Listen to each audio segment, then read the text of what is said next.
Do you need a big flashy mixing desk to have a great studio? Welcome back to southern Sweden, where for the last few years we have been renovating this little cluster of cow barns, the heart of which is a big recording studio, which, I can't believe I'm actually saying it, is nearly finished. If you watched last week, you would have seen me trying to finish wiring all the patch bays, which nearly killed me. But I did it, and the amazing news is it actually worked. One cable was out of phase. It was the monitors, quite an important one.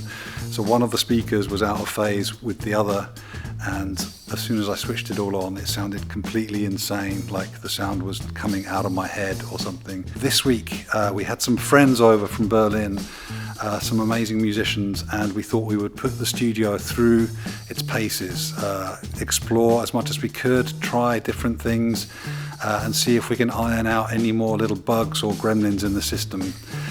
And there haven't been too many, but there have been some. And one of the main things I've been thinking about and talking to people about for the last week or so is the question of the mixing desk. And so that's what I'm going to talk about this video, amongst a few other things. So please subscribe if you haven't already, and let's get into it. Okay, so it's a big mess. There's cables everywhere. It's not at all finished really, but we did set up everything just to test the patch bays, and like I said, it all worked pretty good. Obviously there's still stuff to do. There's the door stops, which will properly isolate the openings between the rooms. So yeah, there was a bit of sound leakage, but really not that much of a problem at all.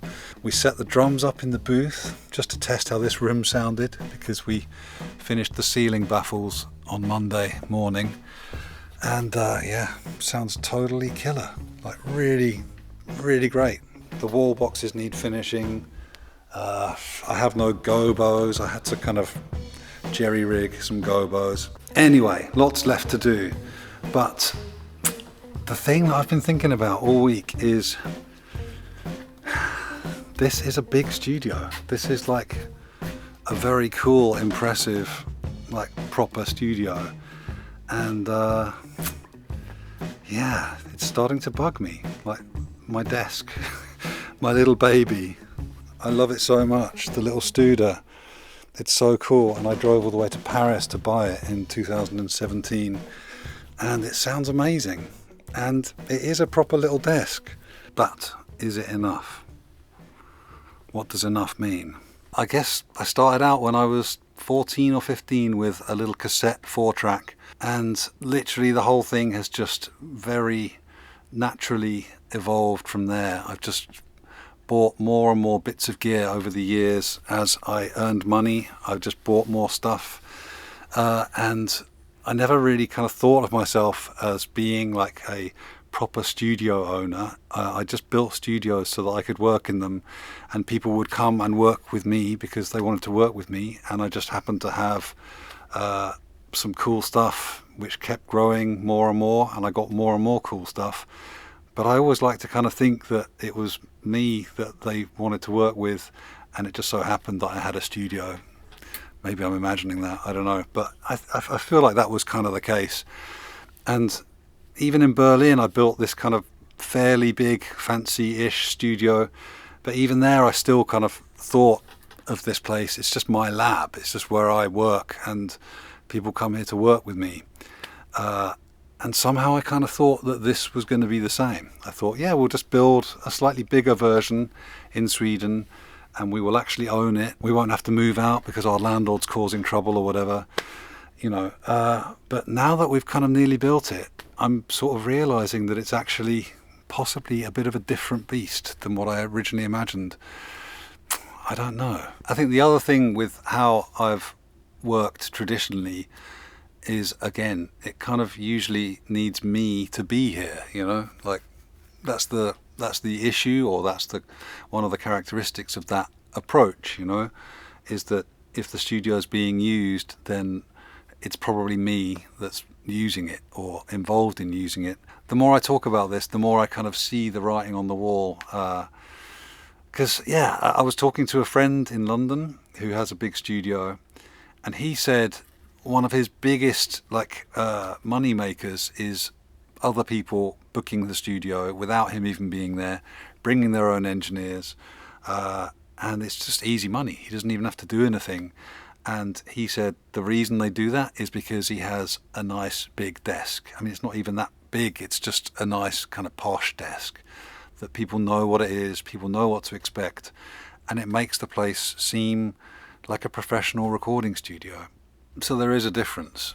There's a studio which is kind of one person's workshop kind of thing, where they do their jobs, and there's the kind of studio where it's just open to anyone to come and use it, and they should basically be able to find their way around, and it should all make sense, and they should know what they're going to get.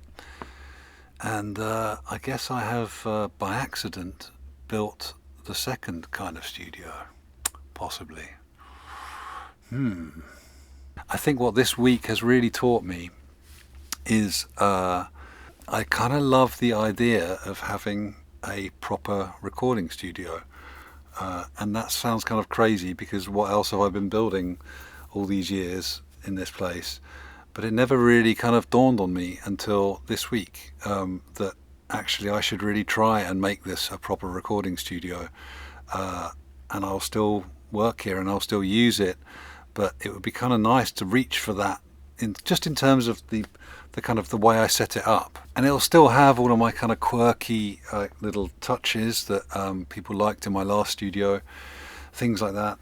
But yeah, it would be nice to try and make this place really proper.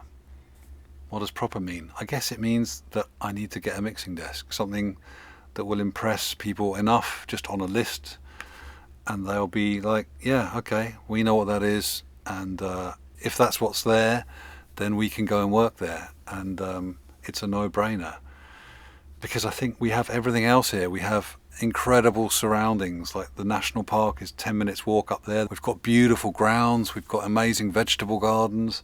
The rest of this place is going to be buzzing with people building and kind of creating and inventing things. It's going to be a serious place. But I think what it boils down to is, do I just continue the way I have been, which is I'll just use what I have right now, and I will kind of just start slowly, and once this place is signed off and we're kind of officially allowed to take bookings and things and record in here officially, then we just kind of start kind of gradually, people, word of mouth, with the gear that I have, and I will just sort of evolve it slowly until I can afford a big mixing desk. That's one option.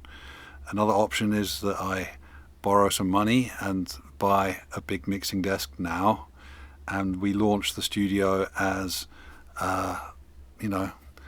fully formed, big flashy studio. What do you think? Give me your thoughts in the comments below, and I'll be back again next week. So thanks very much for watching. Look after each other, and goodbye.